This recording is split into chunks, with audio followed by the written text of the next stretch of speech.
Praise the lord. ದೇವರ ಒಳ್ಳೆಯ ಮತ್ತು ಪ್ರೀತಿಯ ಸೃಷ್ಟಿಯಾದ ನನ್ನ ಸಹೋದರ ಸಹೋದರಿಯರೇ, ನಿಮ್ಮೆಲ್ಲರಿಗೂ ನಮ್ಮ ರಕ್ಷಕನಾದ ಯೇಸು ಕ್ರಿಸ್ತನ ಹೆಸರಿನಲ್ಲಿ ವಂದನೆ ಹಾಗೂ ಈ ದಿನದ ವಾಕ್ಯ ಧ್ಯಾನಕ್ಕಾಗಿ ಸ್ವಾಗತ. ಪ್ರಾರ್ಥನೆ ಮಾಡಿಕೊಳ್ಳೋಣ. ಸರ್ವವನ್ನು ಸೃಷ್ಟಿಸಿದ ಸರ್ವಶಕ್ತನಾದ ತಂದೆ, ನಿಮ್ಮ ಪರಿಶುದ್ಧ ನಾಮಕ್ಕೆ ಸ್ತೋತ್ರವಾಗಲಿ. ಅಪ್ಪ, ಈ ದಿನದ ವಾಕ್ಯ ಧ್ಯಾನದಲ್ಲಿ ನಮ್ಮ ಜೊತೆಯಲ್ಲಿದ್ದು ನಿಮ್ಮ ಸತ್ಯದ ಆತ್ಮನ ಮುಖಾಂತರ ನಮ್ಮೆಲ್ಲರ ಹೃದಯದೊಟ್ಟಿಗೆ ಮಾತನಾಡಿ ನಿನ್ನ ಚಿತ್ತದಂತೆ ನಮ್ಮನ್ನು ನಡೆಸುತ್ತಾ ಧೈರ್ಯಪಡಿಸಿ ನಡೆಸಬೇಕಾಗಿ ಯೇಸುವಿನ ಹೆಸರಿನಲ್ಲಿ ಬೇಡಿ ಹೊಂದಿದ್ದೇವೆ ನಮ್ಮ ತಂದೆಯೇ, ಆಮೇನ್. ಕರ್ತನಲ್ಲಿ ಪ್ರಿಯರೇ, ಈ ದಿನದ ವಾಕ್ಯ ಸಂದೇಶ ಬೆಂಕಿಯಂಥ ವೇದನೆಯಲ್ಲಿರುವವರಿಗೆ. ಪ್ರಿಯರೇ, ನಮ್ಮ ರಕ್ಷಕನಾದ ಯೇಸು ಕ್ರಿಸ್ತನನ್ನು ನಂಬಿಕೊಂಡು ಆತನ ಮಕ್ಕಳಾಗಿ ಜೀವಿಸುತ್ತಿರುವ ನಮಗೆ ಈ ಲೋಕದಲ್ಲಿ ಅನೇಕ ಸಂಕಟಗಳುಂಟು. 2 ತಿಮೋಥಿಯವರಿಗೆ ಬರೆದ ಪತ್ರಿಕೆ 3ನೇ ಅಧ್ಯಾಯ 12ನೇ ವಚನದಲ್ಲಿ ಈ ರೀತಿಯಾಗಿ ಬರೆಯಲ್ಪಟ್ಟಿದೆ: ಕ್ರಿಸ್ತ ಯೇಸುವಿನಲ್ಲಿ ಸದ್ಭಕ್ತರಾಗಿ ಜೀವಿಸುವುದಕ್ಕೆ ಮನಸ್ಸು ಮಾಡುವವರೆಲ್ಲರೂ ಹಿಂಸೆಗೊಳಗಾಗುವರು ಅಂತ. ಆತನಲ್ಲಿ ಸದ್ಭಕ್ತರಾಗಿ ಜೀವಿಸುವುದಕ್ಕೆ ಮನಸ್ಸು ಮಾಡುವ ಪ್ರತಿಯೊಬ್ಬರು ಹಿಂಸೆಗೊಳಗಾಗುವರು ಅಂತ. ನಾವು ಕ್ರಿಸ್ತನವರಾಗಿ ಜೀವಿಸುವುದಕ್ಕೆ 2 ರೀತಿಯ ಪರಿಶೋಧನೆಗಳು ನಮಗೆ ಎದುರಾಗುತ್ತವೆ. ಆ ಪರಿಶೋಧನೆ ನಮ್ಮ ನಂಬಿಕೆಗೆ ಆಗುವ ಪರಿಶೋಧನೆಯಾಗಿದೆ. ಮೊದಲನೇದಾಗಿ ದೇವರು ನಮ್ಮ ನಂಬಿಕೆಯನ್ನು ಪರಿಶೋಧಿಸುತ್ತಾರೆ. 2ನೇದಾಗಿ ಸೈತಾನನು ನಮ್ಮನ್ನು ನೀತಿಯ ಮಾರ್ಗದಿಂದ ತಪ್ಪಿಸಲು ಸದಾ ಪ್ರಯತ್ನಿಸುತ್ತಾನೆ. ಈ 2 ರೀತಿಯ ಶೋಧನೆಗಳು ನಮಗೆ ಮನುಷ್ಯರಿಂದಲೇ, ಅಂದ್ರೆ ನಮ್ಮವರಿಂದಲೇ, ನಂಬಿದವರಿಂದಲೇ, ಅಕ್ಕಪಕ್ಕದವರ ಮೂಲಕ, ಕೆಲಸದ ಜಾಗಗಳಲ್ಲಿ ಮತ್ತು ಮುಖ್ಯವಾಗಿ ನಮ್ಮ ಸಭೆಯವರಿಂದ, ನಾವು ಪ್ರೀತಿಸುವವರಿಂದ ಹಾಗೂ ನಮ್ಮನ್ನು ಪ್ರೀತಿಸುವವರಿಂದ ಅಥವಾ ಅವರ ಮೂಲಕ ನಮಗೆ ಈ ಎಲ್ಲಾ ಪರಿಶೋಧನೆಗಳು ಎದುರಾಗುತ್ತವೆ. ನೋಡಿ, ಜಕರ್ಯನ ಪ್ರವಾದನೆ ಗ್ರಂಥ 13ನೇ ಅಧ್ಯಾಯ 7ರಿಂದ 9ನೇ ವಚನದವರೆಗೂ ಈ ರೀತಿಯಾಗಿ ಬರೆಯಲ್ಪಟ್ಟಿದೆ. ಇದರ ತಲೆಬರಹ ನೋಡಿ: ಮಂದೆಗಾಗುವ ಹಿಂಸೆ ಶೇಷಕ್ಕೆ ಲಭಿಸುವ ಸುಫಲ. ಸೇನಾಧೀಶ್ವರ ಯೆಹೋವನು ಇಂತೆನ್ನುತ್ತಾನೆ: ಖಡ್ಗವೇ, ನಾನು ನೇಮಿಸಿದ ಕುರುಬನು ನನ್ನ ಸಂಗಡಿಗನು ಆಗಿರುವವನಿಗೆ ವಿರುದ್ಧವಾಗಿ ಎಚ್ಚರಗೊಳ್ಳು. ಕುರುಬನನ್ನು ಹೊಡೆ, ಕುರಿಗಳು ಚದರಿ ಹೋಗುವವು. ಮರಿಗಳ ಮೇಲೂ ಕೈ ಮಾಡಬೇಕೆಂದಿದ್ದೇನೆ. ದೇಶದೊಳಗೆಲ್ಲ 3ರಲ್ಲಿ 2 ಭಾಗದವರು ಹತರಾಗಿ ಸಾಯುವರು. 3ನೆಯ ಭಾಗದವರು ಅಲ್ಲಿ ಉಳಿಯುವರು.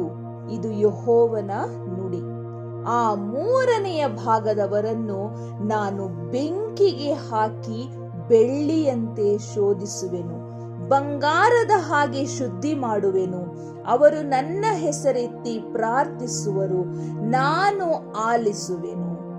ನಾನು ಇವರು ನನ್ನ ಜನರು ಅಂದುಕೊಳ್ಳುವೆನು, ಅವರು ನಮ್ಮ ದೇವರಾದ ಯೆಹೋವನೇ ಅನ್ನುವರು. ಪ್ರಿಯರೇ, ಇಲ್ಲಿ ನೋಡ್ರಿ, ದೇವರು ನಮ್ಮನ್ನು ಪರೀಕ್ಷಿಸುವುದು ಈ ರೀತಿಯಾಗಿ. ನನ್ನ ಜನರು ಅಂತ ಗೊತ್ತಿದ್ದೂ ಸಹ ದೇವರು ಆತನು ಆದುಕೊಂಡವರನ್ನು ಸಹ ಪರೀಕ್ಷಿಸ್ತಾರೆ. ಅದೇ ರೀತಿಯಲ್ಲಿ ಸೈತಾನನು ಸಹ ಆತನು ಆದುಕೊಂಡವರನ್ನೇ ಹೆಚ್ಚಾಗಿ ಶೋಧಿಸ್ತಾನೆ. ಹಾಗಾಗಿ ದಯಮಾಡಿ ಧೈರ್ಯವಾಗಿರ್ರಿ. 1ನೇ ಪೇತ್ರ 1ನೇ ಅಧ್ಯಾಯ 7ನೇ ವಚನದಲ್ಲಿ ಈ ರೀತಿಯಾಗಿ ಬರೆಯಲ್ಪಟ್ಟಿದೆ: ಬಂಗಾರವು ನಾಶವಾಗುವಂತದ್ದಾಗಿದ್ದರೂ ಅದನ್ನು ಬೆಂಕಿಯಲ್ಲಿ ಪುಟ ಹಾಕಿ ಶೋಧಿಸುವುದುಂಟಷ್ಟೇ. ಬಂಗಾರಕ್ಕಿಂತ ಅಮೂಲ್ಯವಾಗಿರುವ ನಿಮ್ಮ ನಂಬಿಕೆಯು ಈ ಕಷ್ಟಗಳಿಂದ ಶೋಧಿತವಾಗಿ ಯೇಸು ಕ್ರಿಸ್ತನು ಪ್ರತ್ಯಕ್ಷನಾಗುವಾಗ ನಿಮಗೆ ಕೀರ್ತಿ, ಪ್ರಭಾವ, ಮಾನಗಳನ್ನು ಉಂಟು ಮಾಡುವುದು. ಪ್ರಿಯರೇ, ಇದರಿಂದ ತಿಳಿದುಕೊಳ್ಳ್ರಿ, ನಾವು ಎಷ್ಟೇ ಬೆಂಕಿ ಅಂತ ವೇದನೆಯಲ್ಲಿ ನಾವು ನರಳುತ್ತಾ ಇದ್ರೂ ಅದು 2 ರೀತಿಯಿಂದ ನಮಗಾಗಿರುತ್ತೆ. ಒಂದು, ದೇವರು ನಮ್ಮ ನಂಬಿಕೆಯನ್ನು ಪರೀಕ್ಷಿಸ್ತಾ ಇರ್ತಾರೆ, ಅಥವಾ ನಮ್ಮನ್ನು ಇನ್ನೂ ಹೆಚ್ಚಾಗಿ ಪರಿಶುದ್ಧರನ್ನಾಗಿ ಮಾಡಬೇಕು ಅನ್ನೋದು ಆತನ ಚಿತ್ತ ಆಗಿರುತ್ತೆ. ಇನ್ನೊಂದು, ಸೈತಾನ ನಮ್ಮನ್ನ ಶೋಧಿಸ್ತಾ ಇರ್ತಾನೆ. ಹಾಗಾಗಿ ಎರಡು ರೀತಿಯ ಶೋಧನೆಯಲ್ಲೂ ನಾವು ಅಂಜದೆ ಧೈರ್ಯವಾಗಿರಬೇಕು. ಯೇಸುವಿನ ನಾಮದಲ್ಲಿ ನಾವು ಇನ್ನಷ್ಟು ಮತ್ತಷ್ಟು ಬಲಗೊಳ್ಳಬೇಕು. ಯಾಕೋಬನ ಪತ್ರಿಕೆ 1ನೇ ಅಧ್ಯಾಯ 3ನೇ ವಚನದಲ್ಲಿ ಈ ರೀತಿಯಾಗಿ ಬರೆಯಲ್ಪಟ್ಟಿದೆ, ನನ್ನ ಸಹೋದರರೇ, ನಿಮ್ಮ ನಂಬಿಕೆಗೆ ಆಗುವ ಪರಿಶೋಧನೆಯು ತಾಳ್ಮೆಯನ್ನುಂಟು ಮಾಡುತ್ತದೆಂದು ತಿಳಿದು ನೀವು ನಾನಾ ವಿಧವಾದ ಕಷ್ಟಗಳಲ್ಲಿ ಬಿದ್ದಿರುವಾಗ ಅದನ್ನು ಕೇವಲ ಆನಂದಕರವಾದದ್ದೆಂದು ಎಣಿಸಿರಿ. ನೋಡ್ರಿ, ಇಲ್ಲಿ ನಿಮ್ಮ ನಂಬಿಕೆಗೆ ಆಗುವ ಪರಿಶೋಧನೆಯು ತಾಳ್ಮೆಯನ್ನುಂಟು ಮಾಡುತ್ತದೆಂದು ತಿಳಿದು, ಅಲ್ಲಿ ನೀವು ಸಮಾಧಾನವಾಗಿ ಅದನ್ನ ಅರ್ಥ ಮಾಡಿಕೊಂಡು ಅದರಲ್ಲಿ ಆನಂದ ಪಡುವವರಾಗಿರ್ರಿ ಅಂತ ಇಲ್ಲಿ ವಾಕ್ಯ ನಮಗೆ ತಿಳಿಸ್ತಾ ಇದೆ. ಯಾಕಂದ್ರೆ ಆ ತಾಳ್ಮೆಯು ಸಿದ್ಧಿಗೆ ಬರಲಿ, ಆಗ ನೀವು ಶಿಕ್ಷಿತರು, ಸರ್ವ ಸುಗುಣ ಉಳ್ಳವರು, ಏನೂ ಕಡಿಮೆ ಇಲ್ಲದವರು ಆಗಿರುವಿರಿ. ನೋಡಿ, ಇಲ್ಲಿ ಆ ತಾಳ್ಮೆಯು ಸಿದ್ಧಿಗೆ ಬರಲಿ ಅಂತ ಬರೆಯಲ್ಪಟ್ಟಿದೆ. ಆ ತಾಳ್ಮೆ ನಮ್ಮಲ್ಲಿ ಇರಬೇಕು. ಅದನ್ನ ಅರ್ಥ ಮಾಡಿಕೊಳ್ಳುವಂತಹ ಮನಸ್ಥಿತಿ ನಮ್ಮಲ್ಲಿರಬೇಕು. ಯಾಕೋಬನ ಪತ್ರಿಕೆ 1ನೇ ಅಧ್ಯಾಯ 12ನೇ ವಚನದಲ್ಲಿ ಈ ರೀತಿಯಾಗಿ ಬರೆಯಲ್ಪಟ್ಟಿದೆ, ಕಷ್ಟವನ್ನು ಸಹಿಸಿಕೊಳ್ಳುವವನು ಧನ್ಯನು, ಅವನು ಪರಿಶೋಧಿತನಾದ ಮೇಲೆ ಜೀವವೆಂಬ ಜಯಮಾಲೆಯನ್ನು ಹೊಂದುವನು. ಸ್ವಾಮಿಯು ತನ್ನನ್ನು ಪ್ರೀತಿಸುವವರಿಗೆ ಇದನ್ನು ವಾಗ್ದಾನ ಮಾಡಿದ್ದಾನೆ. ನೋಡ್ರಿ, ಇಲ್ಲಿ ಕಷ್ಟವನ್ನು ಸಹಿಸಿಕೊಳ್ಳುವವರು ಧನ್ಯನು ಅಂತೆ, ಅಲ್ಲಿ ಪರಿಶೋಧಿತನಾದ ಮೇಲೆ ಜೀವವೆಂಬ ಜಯಮಾಲೆಯನ್ನು ಹೊಂದುತ್ತಾನೆ. ಆ ಜೀವವೆಂಬ ಜಯಮಾಲೆಯನ್ನು ಯಾರಿಗೆ ಕೊಡ್ತಾರೆ? ತಂದೆಯಾದ ದೇವರು, ಯೇಸು ಕ್ರಿಸ್ತನು ತನ್ನನ್ನು ಪ್ರೀತಿಸುವವರಿಗೆ ಇದನ್ನು ವಾಗ್ದಾನ ಮಾಡಿದ್ದಾನೆ. ಇದರಿಂದ ಗೊತ್ತಾಗುತ್ತೆ, ಆತನನ್ನು ಪ್ರೀತಿಸುವವರಿಗೆ ಕಷ್ಟ ತಪ್ಪಿದ್ದಲ್ಲ. ಆ ಕಷ್ಟಗಳಿಂದ ಆತನು ನಮ್ಮನ್ನು ಇನ್ನಷ್ಟು ಮತ್ತಷ್ಟು ಶುದ್ಧಗೊಳಿಸುವುದಕ್ಕೆ ಪ್ರಯತ್ನಿಸುತ್ತಾ ಇರ್ತಾರೆ. ಇದು ಆತನ ಚಿತ್ತ, ನಮ್ಮ ಜೀವಿತದಲ್ಲಿ ಆತನ ಚಿತ್ತ.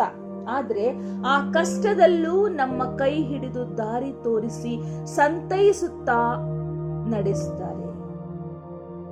ಇದೇ ನಾವು ನಂಬಿರುವಂತಹ ಸತ್ಯ ದೇವರು, ನಿತ್ಯ ದೇವರು, ಜೀವಂತವಾದ ದೇವರ ಶಕ್ತಿಯಾಗಿದೆ.